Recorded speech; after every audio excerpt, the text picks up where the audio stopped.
My mother's retirement party was in full swing when Grandpa Leo leaned close and pressed something into my palm. "The property taxes, Bridget," he whispered. "Check who's been paying them." My parents froze mid-toast, their champagne glasses suspended in the air like they'd just watched a grenade roll across the floor. Before I tell you how a single envelope at a retirement party exposed 15 years of lies and let me reclaim everything my parents stole from me, drop a comment and let me know where you're listening from.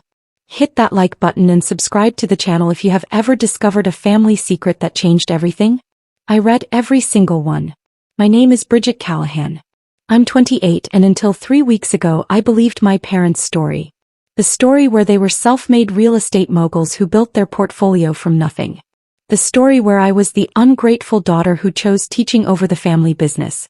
The story where Grandpa Leo was a sweet old man losing his memory so we shouldn't listen to his ramblings anymore. That story died the moment I opened that envelope. The retirement party was at Opal's, the country club my parents joined the year they supposedly made it. White tablecloths, ice sculptures, a jazz quartet playing in the corner. My mother, Colleen, wore a cream silk dress that cost more than my monthly rent. My father, Preston, worked the room like a politician, shaking hands, laughing too loud, reminding everyone he'd closed 40 deals this year. I stood near the dessert table in a dress I'd borrowed from my roommate, feeling like a ghost at my own mother's celebration. My younger brother, Finn, was across the room showing off photos of his new Tesla. Colleen had bought it for him as a motivation gift. When I'd asked for help with my student loans last year, she'd said, "Teaching was your choice, sweetheart. Choices have consequences." That's when Grandpa Leo found me. He was 81, thin as paper, his hands shaking slightly as he gripped his cane. But his eyes were sharp. Focused. "Bridget," he said quietly, glancing around to make sure no one was watching. "I need you to do something for me." "Anything, Grandpa." He pulled a manila envelope from inside his jacket. It was wrinkled like he'd been carrying it for days, working up the courage. "Go to the county assessor's office on Monday. Ask for the payment history on these properties." He pressed it into my hands. "Don't tell your parents." "Not yet." I looked down at the envelope. It wasn't sealed. Inside I could see a list of addresses. 6 properties. All of them are part of my parents' rental empire. "Grandpa, what?" "The property taxes," he said again, louder this time. Loud enough that my mother's head snapped toward us across the room. Preston noticed too. He started moving through the crowd, that practiced smile still on his face, but his eyes had gone cold. "Just check," Grandpa Leo said, squeezing my hand. "You'll understand." Then Colleen was there, her smile bright and brittle. "Dad, you're monopolizing the guest of honor. Bridget, honey, come help me cut the cake." I slipped the envelope into my purse. Preston watched me do it. For just a second the mask slipped, and I saw something I'd never seen in my father's face before. Fear. Monday morning I called in sick to work. I told my principal I had a stomach bug.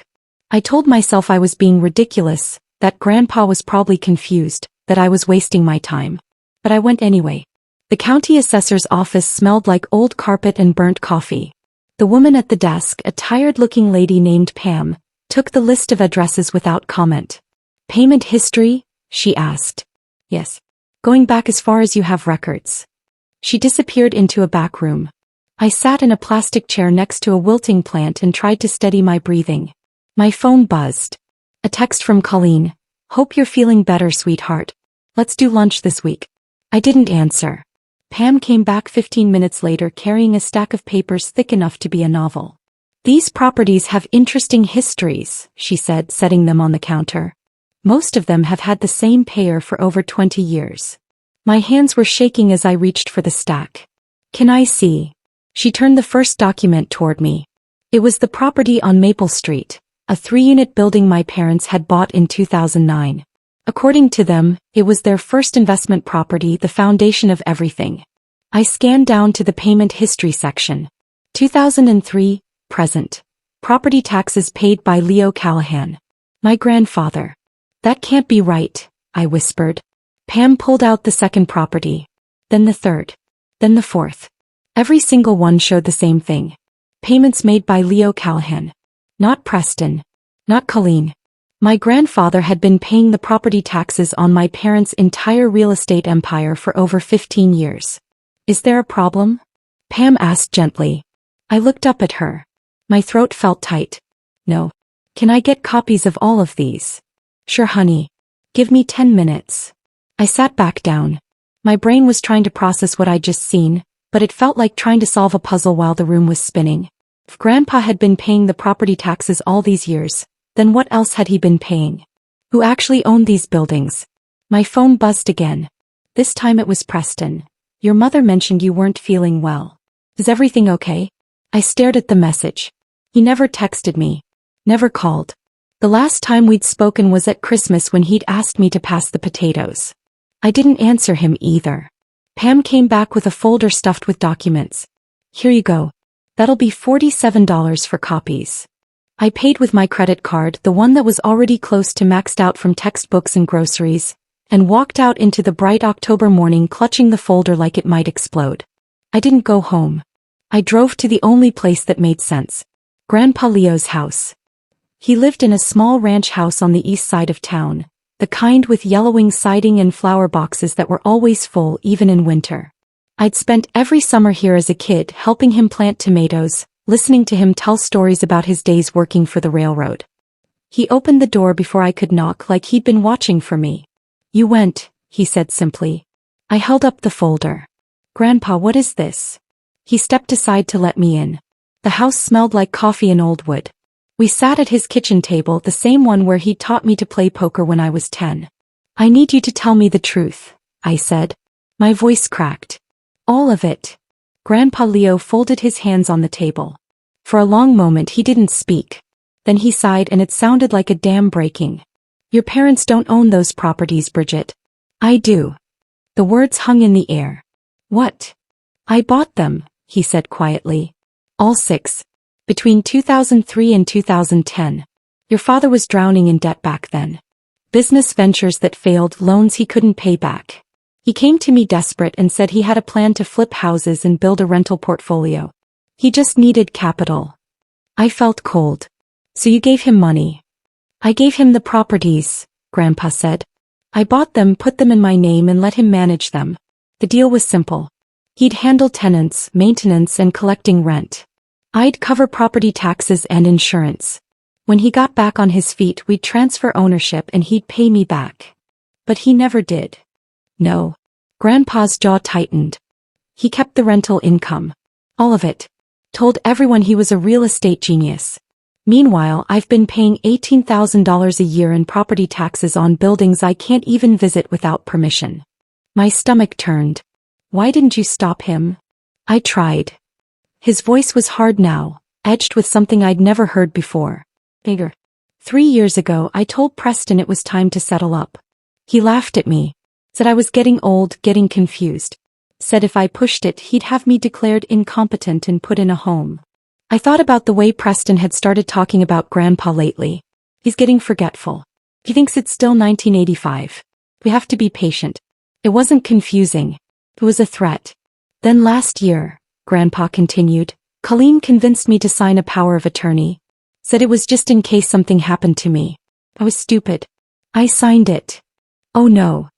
They've been using it to access my accounts. Small amounts at first. A few hundred here and there. But last month I noticed $12,000 missing. When I confronted Preston, he said I'd authorized it for property improvements. I felt sick. Grandpa, that's theft. It is. He reached across the table and took my hand. His fingers were thin and cold. But I can't fight them alone, Bridget. I'm old. My memory is getting worse. If I go to court, they'll tear me apart. But you... He looked at me with something I hadn't seen in his eyes before. Hope, you're smart. You're careful. And you're the only one in this family who still has a conscience. I stared down at the folder. At the stack of payment records that proved everything. What do you want me to do? Grandpa Leo smiled. It was a small, tired smile, but there was steel underneath it. I want you to take them down. That night I couldn't sleep. I lay in my bed staring at the ceiling, replaying every family dinner, every holiday, every time my parents had made me feel small. Teaching was your choice.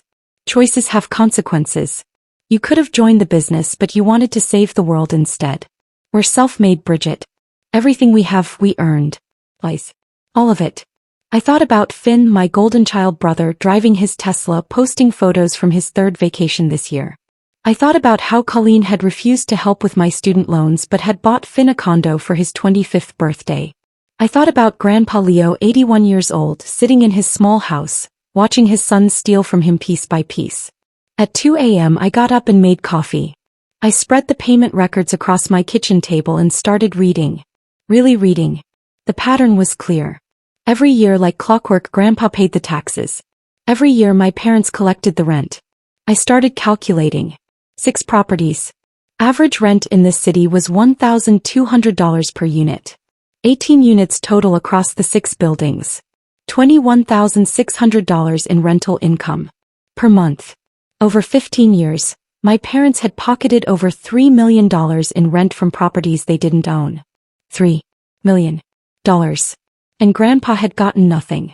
I pulled out my laptop and started searching. Property law. Power of attorney abuse. Elder financial exploitation. The words blurred together, but one thing became clear. This was prosecutable. But prosecution meant exposing my parents publicly. It meant destroying their reputation, their business, maybe even sending them to prison. It meant choosing Grandpa over my own mother and father.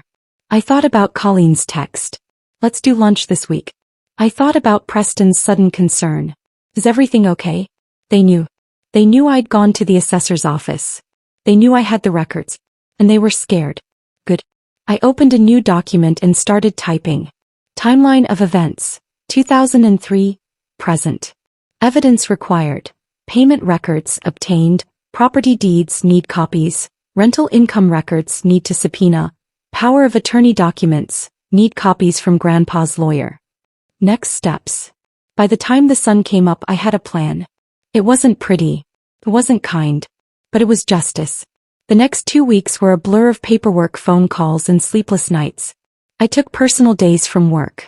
I met with Grandpa's old lawyer, a sharp-eyed woman named Miss Brennan who'd been skeptical at first but became my fiercest ally once she saw the evidence. This is textbook elder abuse, she said, flipping through the records. Your grandfather has grounds for a lawsuit that would bury them. I don't want a lawsuit, I said. She looked up. Then what do you want? I want them to give it back. All of it. The properties, the rental income, everything.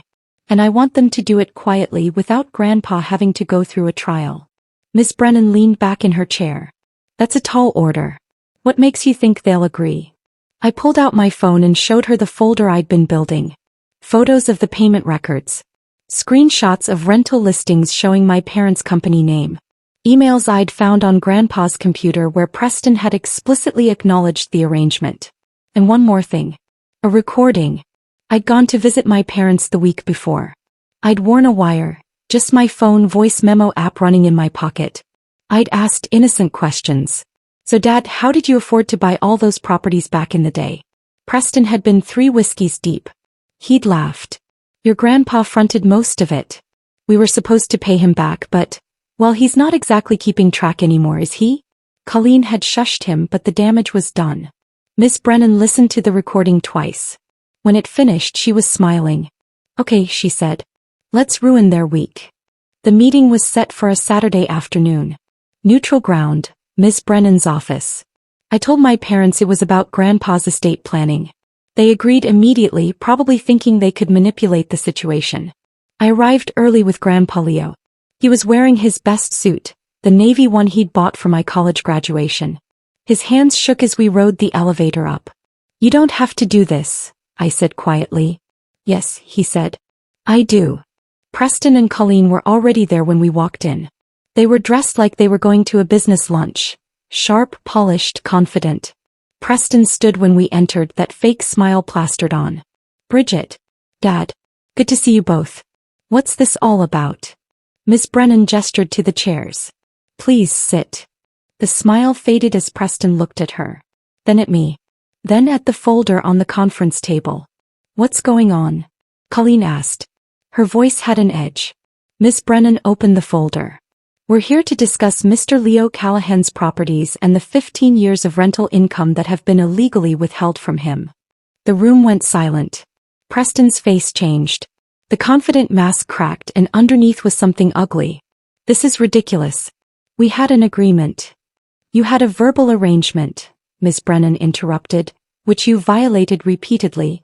Mr. Callahan has documentation proving he owns all 6 properties. He also has records showing he's paid over $270,000 in property taxes while you collected an estimated $3.2 million in rental income. Colleen turned to me. Her eyes were cold. You did this. I found the truth, I said. You betrayed your family. No. My voice was steady. Come. You betrayed Grandpa. For 15 years. Preston stood up. This is extortion. Ms. Brennan didn't flinch. This is a settlement offer. You can accept it or we can file a lawsuit on Monday morning for elder financial abuse, fraud, and theft. I've already drafted the complaint. The local news would love this story. Prominent real estate couple accused of stealing from elderly father. Colleen's face went white. Here are the terms, Ms. Brennan continued, sliding a document across the table.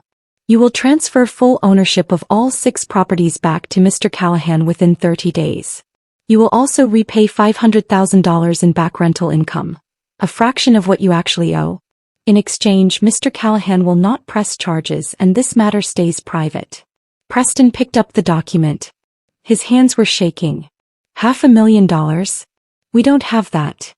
Then sell something, Grandpa Leo said quietly. Everyone looked at him. It was the first time he'd spoken since we sat down. Sell the vacation house. Sell Finn's Tesla. Sell your memberships, your toys, whatever you need to sell. You've been living off my properties for 15 years. It's time to pay up. Colleen's voice cracked. Dad, please.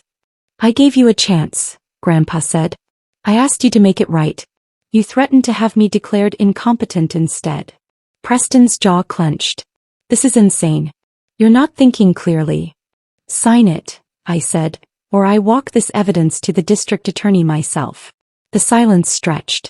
Ms. Brennan pulled out a pen and set it on the table. Preston stared at the document. Then at me. His expression was pure venom. You'll regret this. Maybe, I said. But at least I'll sleep. He signed. Colleen sat frozen for another moment. Then she snatched the pen and signed too, her signature shaky and furious. Ms. Brennan collected the documents. You have 30 days. The clock starts now. We stood. Grandpa Leo took my arm and we walked out without looking back. In the elevator he started crying. Not sad tears but relief. Thank you, he whispered. I held his hand. You deserved better. The fallout was brutal. Preston and Colleen sold the vacation house, the boat and Finn's Tesla. They tried to keep it quiet but word spread anyway. Friends started asking questions. Business partners got nervous. Within 2 months, their real estate company lost 3 major contracts. Finn called me once, screaming that I'd destroyed the family. I let him finish then said, I saved Grandpa. If you can't see the difference, that's on you, and hung up. I changed my number after that. Colleen sent one email. Subject line, daughter no more. I didn't open it. I archived it and moved on. 3 weeks ago the final property transfer went through. Grandpa Leo now legally owns all 6 buildings. He's hired a proper management company and set up a trust so the rental income will support him for the rest of his life. He asked me to be the executor. Last week he took me to dinner at Opal's, the same country club where this all started. We sat at a quiet table by the window and he ordered champagne. To justice, he said, raising his glass. To my family, I said. The ones who deserve it. We clinked glasses. I don't talk to my parents anymore. Maybe someday I will. Maybe not. But I sleep through the night now. I wake up knowing I did the right thing. And when people ask me about my family, I tell them the truth. I come from complicated people. But my grandpa taught me something they never could. Integrity isn't convenient. But it's the only thing you get to keep forever. If this story hit home, drop a like and subscribe for more revenge stories where justice actually wins. And tell me in the comments, have you ever had to choose between family loyalty and doing what's right? I want to hear your story. Thanks for listening and remember, sometimes the smallest envelope holds the biggest truth. Thank you for listening.